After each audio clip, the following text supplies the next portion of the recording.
Yes breaking చూస్తున్నాం. ఛత్తీస్గఢ్ లో మావోయిస్టులు రెచ్చిపోయారు. భద్రత బలగాల వరుస ఎదురుదాడులతో మావోయిస్టులు సతమతమవుతున్నారు. బీజాపూర్ జిల్లా ఉసూర్ బ్లాక్ పెరంపల్లి గ్రామంలో మావోయిస్టులు గ్రామస్తుని తీసుకెళ్లి ఇన్ఫార్మర్ నెపంతో దారుణంగా హత్య చేశారు. ఈ ఘటనపై పోలీసులు దర్యాప్తు కొనసాగిస్తున్నారు. లొంగిపోయిన నక్సల్స్ నాయకుడికి చెందిన బంధువులు ముగ్గురిని ఇదే జిల్లాలో గత నెల 17న పెదకోర్మ గ్రామానికి చెందిన ఓ విద్యార్థి సహా ముగ్గురిని మావోయిస్టులు హత్య చేశారు. దండకారణ్యంలో మావోయిస్టుల వరుస హత్యలతో సరిహద్దు గ్రామాల ఆదివాసీలు బెంబేలెత్తిపోతున్నారు. ఇక ఇదే అంశానికి సంబంధించి లేటెస్ట్ ఇన్ఫో అందించడానికి మా ఖమ్మం కరెస్పాండెంట్ ఉపేంద్ర సిద్ధంగా ఉన్నారు. ఉపేంద్ర, ఏం జరుగుతోంది? ముఖ్యంగా ఆదివాసీల పరిస్థితి ఏమిటి?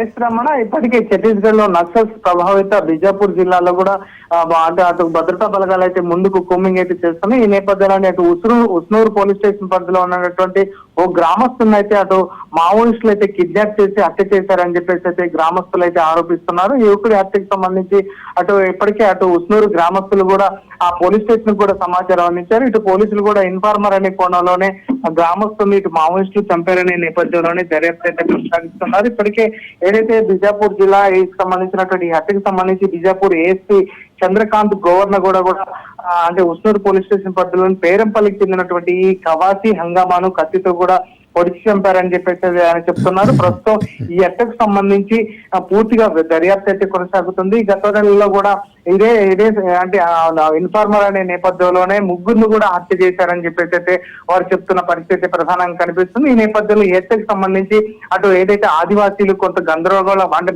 భయపడుతున్న పరిస్థితి కనిపిస్తుంది. ఎప్పుడు ఇన్ఫార్మర్ అనే నేపథ్యంలోనే ఒక వరుసగా తీసుకెళ్లి చంపడం కూడా వారంతా కూడా కొంత ఆందోళన వ్యక్తం చేస్తున్నారు. ఈ ప్రాంతానికి సంబంధించినటువంటి పేరంపల్లికి సంబంధించినటువంటి వారంతా కూడా కొంత అంటే ఆందోళన చెందుతున్న నేపథ్యంలో అక్కడికి ఏఎస్పీకి సంబంధించిన పోలీసులు అంటే సిఆర్పీఎఫ్ భద్రతా బలగాలకు సంబంధించినటువంటి ఏఎస్పీ కూడా అక్కడికి చేరుకున్న పరిస్థితి కనిపిస్తుంది. వారందరికీ కూడా కొంత అవగాహన కల్పిస్తున్నారు. గ్రామాల్లో కొంత అంటే పోలీస్ బందోబస్తు ఉండటంతో పాటు అటు మావోయిస్టులు మళ్ళీ ఏమైనా విరుచుకుపడతారనే నేపథ్యంలోనే గ్రామస్తులు కూడా కొంత ఆందోళన చెందుతున్నారు.